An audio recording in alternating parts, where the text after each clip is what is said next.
Well, it's Sunday evening. It's been a quiet day. I've been busy all day long.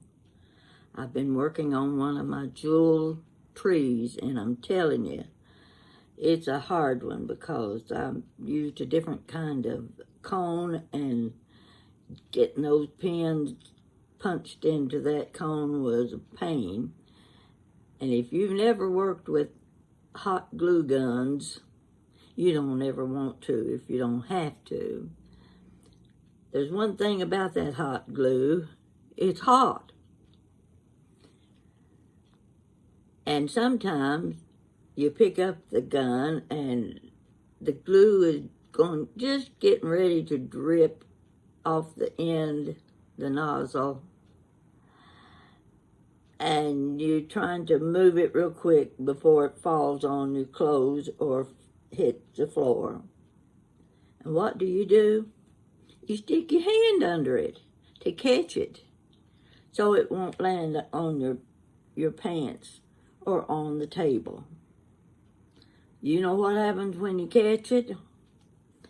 It's hot.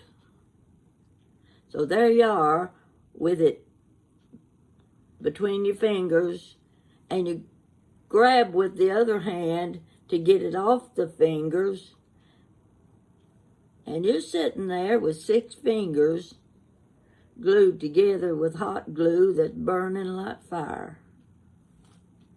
Yeah, it's hot all right. Then you got to peel it off.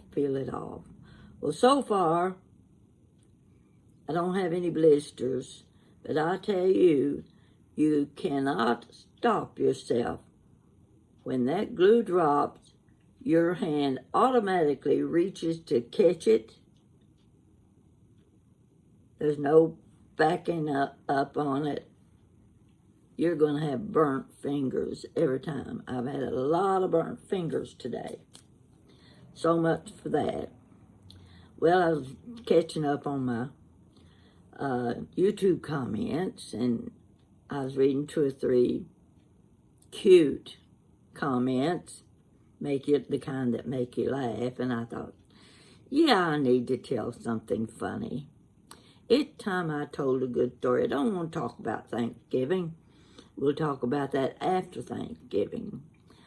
And I've seen enough cornbread and dumplings. So I'm going to tell you a little story. Now, this was way back when I was a kid. My sister and my younger brother and I were the only 3 kids living at home then. Daddy's off somewhere working, and it was summertime. Daddy's always away. He came in on the weekends. And, of course, we were all required we had to go to church services. This is a churchy, not religion. It's churchy. So we went on Sunday morning, and we went on Sunday night, and we had to go to prayer meeting on Wednesday night. And, of course, that's when you had choir practice after prayer meeting, and my sister and I sang in the choir. I sang in the choir because she sang in the choir, and she had a beautiful voice, so naturally she would be one of the soloists in the church choir. I went because we always had to go everywhere together. If she had a date, guess who got to tag along with her on her date? Me. Well, she didn't have to tag along with me because I never had any dates. The boys didn't favor me like they did her. So, anyway, when Daddy was home, he was serious about church services. He was a Bible teacher, and very good. He studied his Bible and knew it well. And when we were younger, he sang in the choir himself, that before we did. And he always sat on the back row at the very last seat. We could look straight up and see him because there wasn't anybody sitting in front of him.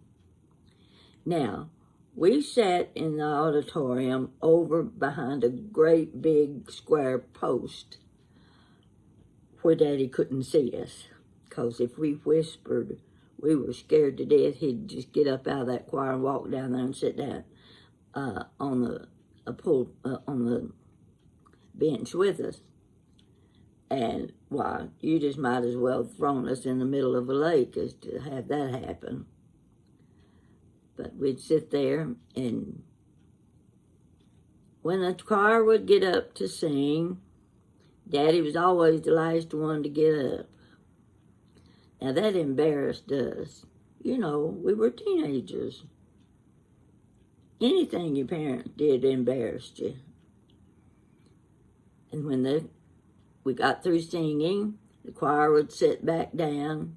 Daddy was the last one to sit down, because he had to pull one paint leg up, then pull the other paint leg up, and then he'd sit down. That embarrassed us. Oh, did it.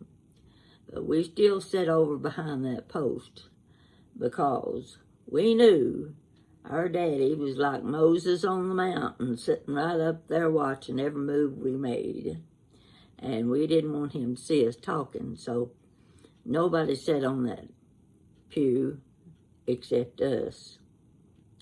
Now, it's summertime. Daddy's away working somewhere, and we're in the living room. This was before television. We didn't have anything but radio. You know, Amos and Andy and Beulah, Gildersleeve. Those programs were what we listened to on the radio. Well, the doorbell rang. Wasn't a doorbell. We didn't even have a doorbell. What am I talking about? Somebody knocked on the door. So Mama answered the door, and it was one of our neighbors. Neighbors dropped in like that now and then. You know, they didn't call and say, I'm coming by. They just knocked on the door and they were there.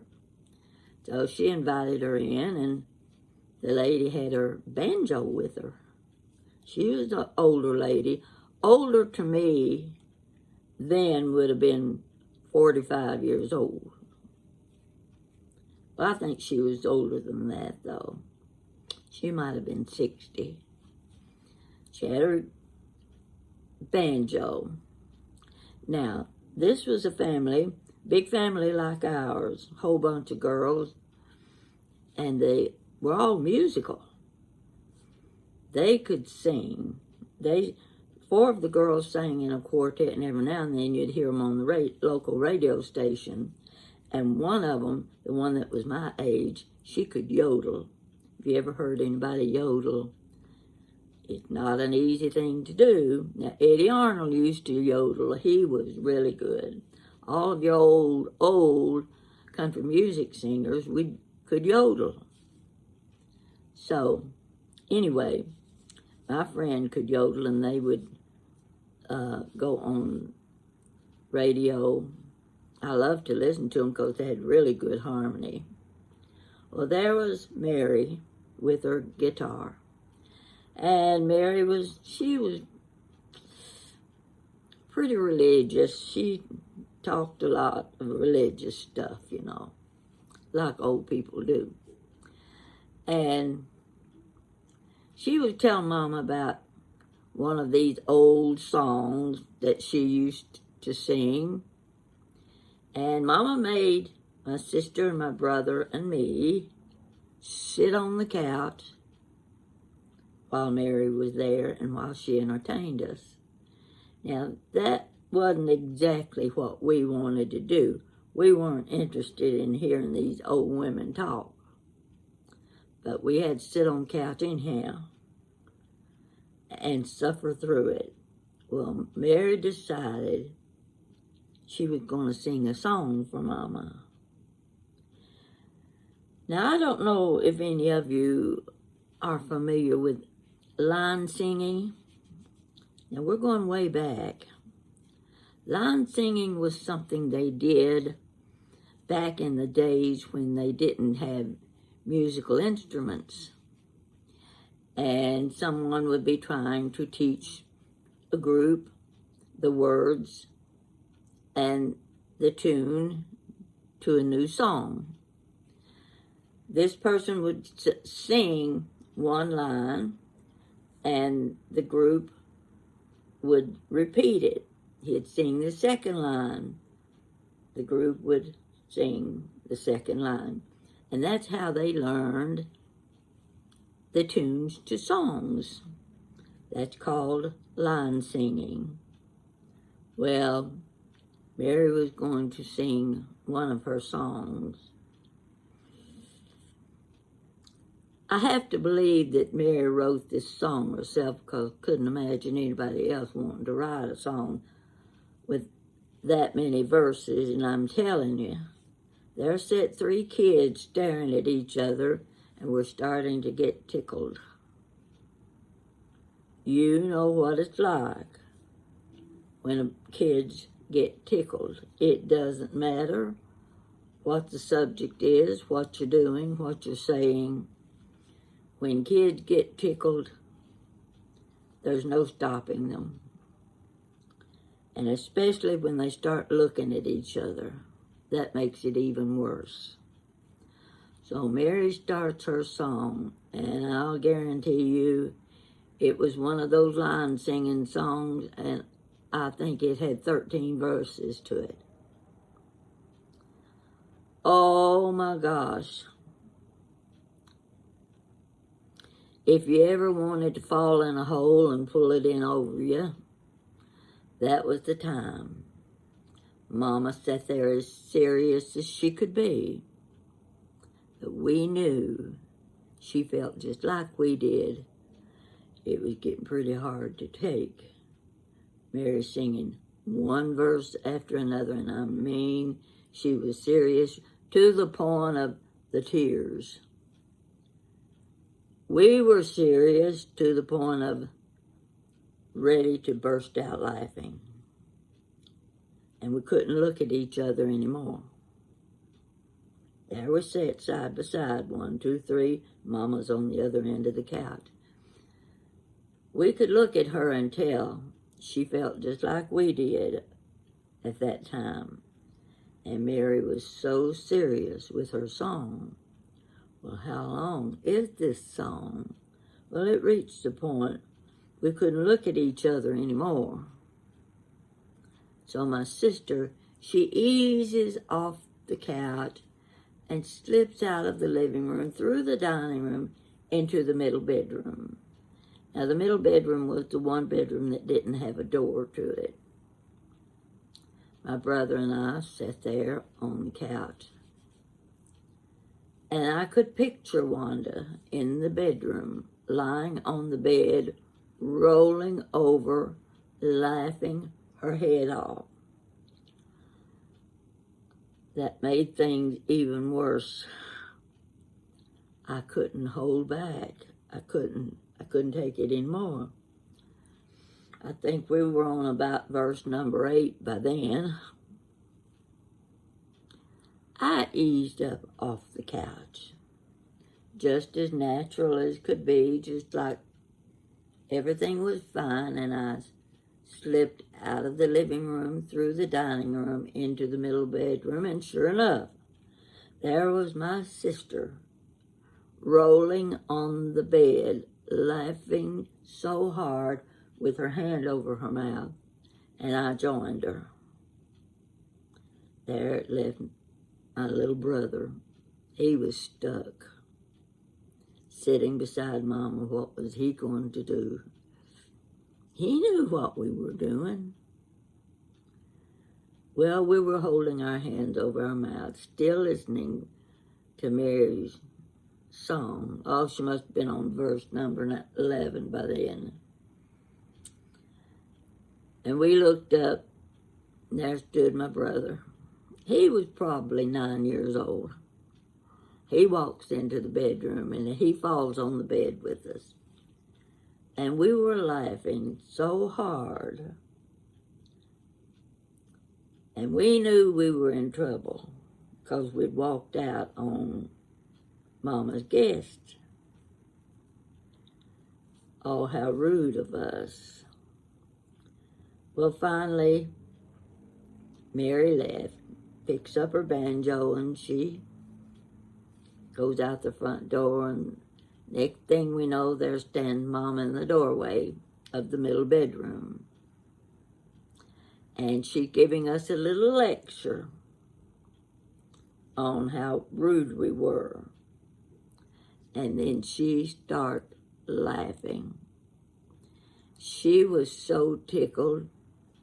We knew we had left our mother in the living room to suffer through Mary's line singing song. Now that's just one of the little things, you know, it doesn't take much to get you tickled. Once you start, you're on a roll. And if you've got others to join you, that makes it even worse. And if you're sitting in church when it's happening, you're in trouble. Oh boy, that's why you need a great big post on the left side of the church auditorium where the preacher can't see you and Daddy's sitting in the choir like Moses on the mountain. He can't see you either. So that's my little story for today. I hope you appreciate it. And I know good and well you've had the same experience sooner or later. You've got a story very similar to mine where you couldn't stop laughing. Let me know what you think about the story. There's a lot more that can be told, you know, fits in between this and that, and you realize, oh, we were just kids. That was it. So I thought maybe I might get to see a good movie on TV tonight. You know what? There hasn't been one good movie on this whole week. And guess who's on right now? Clint Eastwood. But even though he's one of my favorites, how many times do I want to see Josie Wales? I'd kind of like to see one of the first movies he made, Play Misty for Me. Do you remember that movie? Oh my gosh, it was a murder mystery. That was the scariest movie because the girl was jealous and she came in with her big butcher knife and she did a little hacking. Well, I shouldn't tell you that because you might get a chance to see Play Misty for Me, and then I've already told you what happens. But it's worth watching because it's got Clint Eastwood. That's all you need. Be good. Start getting your stuff in for Thanksgiving, and let me tell you this. Go to your grocery. Now, my grocery, of course, is Kroger. And about 2 days before Thanksgiving, they will mark those big sweet potatoes down to 29 cents a pound. And you get you a big bag full of them because they'll keep a long time. And there's nothing like the sweet potato casserole with those nuts and cereal and cinnamon and stuff on top. Now, my sister likes it with the marshmallows, but no, I like that nice, crunchy, sweet stuff on top of my sweet potato casserole. I'm not supposed to be making it for Thanksgiving, but somehow or other, if somebody else doesn't bring it, I'll be disappointed because I love that stuff. So you get your pot and pans out, make a double pan full of everything that you're getting ready to prepare, and you'll be eating on it for another week, and you won't be wanting it again until Christmas.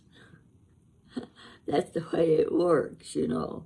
You can just eat so much dressing and so many dumplings and so many mashed potatoes, and the corn pudding. And if there's anything I would like to have, it's my sister's homemade rolls. I'm telling you, they just absolutely melted in your mouth, and they look like a dream. She was such a good cook. She's been gone a long time now. She was the oldest, I was the youngest. So, that's my story for today.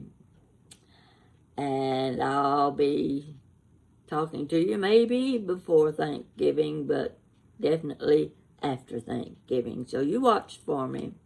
And by the way, I'm almost to 25,000 subscribers. I'm just floored. It's an amazing thing that's happening to me at age 87. I'm just suddenly enjoying being who I am. And I realize how many friends I've got now. It's exciting, and it's all because of you. You have made life worthwhile. You've made it a joy for me. I get up every day. I'm in a good mood. And I'm thinking, gotta read my comments. Gotta see how many subscribers I have now. 25,000. Do you know how many people that is? Okay, you know how many people that is. And you're one of them. Isn't that nice? Talk to you later. Be good.